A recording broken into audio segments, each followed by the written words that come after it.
We provide you the platform to turn your dreams into reality. Give wings to your aspirations with KR Mangalam University.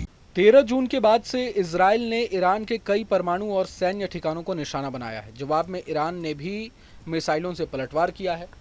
America ने साफ किया है कि वो इन हमलों में सीधे शामिल नहीं है, लेकिन वो पूरी तरह इजराइल के साथ है। लेकिन इसी बीच संयुक्त राष्ट्र में ऐसा कुछ हुआ जिसने कूटनीति के गलियारों में हलचल मचा दी है। अमेरिका की ओर से यूएन में मौजूद डिप्लोमेट ने ऐसी जुबानी चूक कर दी जिससे न सिर्फ इजराइल चौंका बल्कि खुद अमेरिका को भी सफाई देनी पड़ी।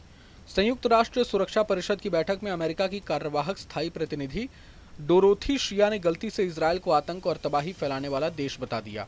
हालांकि उन्होंने फौरन अपनी गलती सुधारते हुए कहा कि उनका इशारा ईरान की ओर था, लेकिन तब तक बयान वायरल हो चुका था। बाद में शिया ने दोहराया कि उनका इशारा पूरी तरह ईरान की ओर था। उन्होंने कहा कि ईरान मिडिल ईस्ट में आतंक और अस्थिरता का सबसे बड़ा स्रोत है और उसके पास अब वो सभी संसाधन हैं जिनसे वो परमाणु हथियार बना सकता है, जो अमेरिका के लिए अस्वीकार्य है। उन्होंने सुरक्षा परिषद से अपील की कि ईरान पर सख्त दबाव बनाया जाए ताकि वो अपनी परमाणु महत्वाकांक्षाएं छोड़ दे।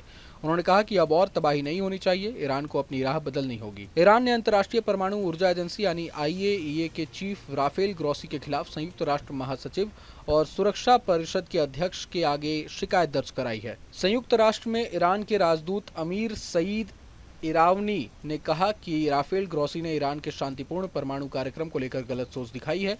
उन्होंने ये भी आरोप लगाया कि ग्रोसी ने ईरान पर इजराइल के हमलों की निंदा नहीं की जो उन्हें करनी चाहिए थी। अमेरिका और इजराइल की ओर से लगातार धमकियों और सुप्रीम लीडर की हत्या की योजना के बीच ईरान की ओर से बड़ी जानकारी दी गई है।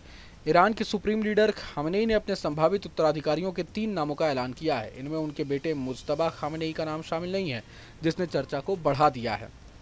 इजराइल की ओर से ईरानी अधिकारियों और नेताओं की टारगेट किलिंग के बाद अयातुल्लाह खामेनेई ने अपने सैन्य कमान की श्रृंखला में कई नेताओं की नई नियुक्ति की है। अधिकारियों ने बताया है कि एक उल्लेखनीय कदम के तहत अयातुल्लाह खामेनेई ने अपने मारे जाने की स्थिति में अपने उत्तराधिकारी के रूप में 3 वरिष्ठ मौलवियों को भी नामित किया है। शायद ये उनके और उनके 3 दशक के शासन के सामने वाले संकट का सबसे बड़ा उदाहरण है।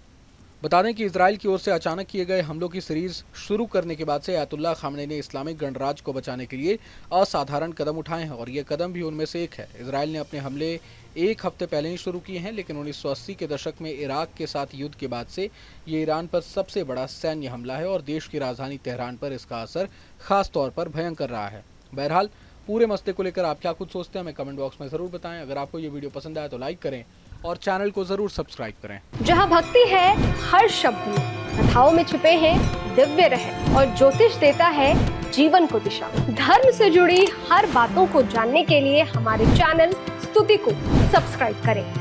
चैनल पर जाने के लिए इस लिंक पर क्लिक करें।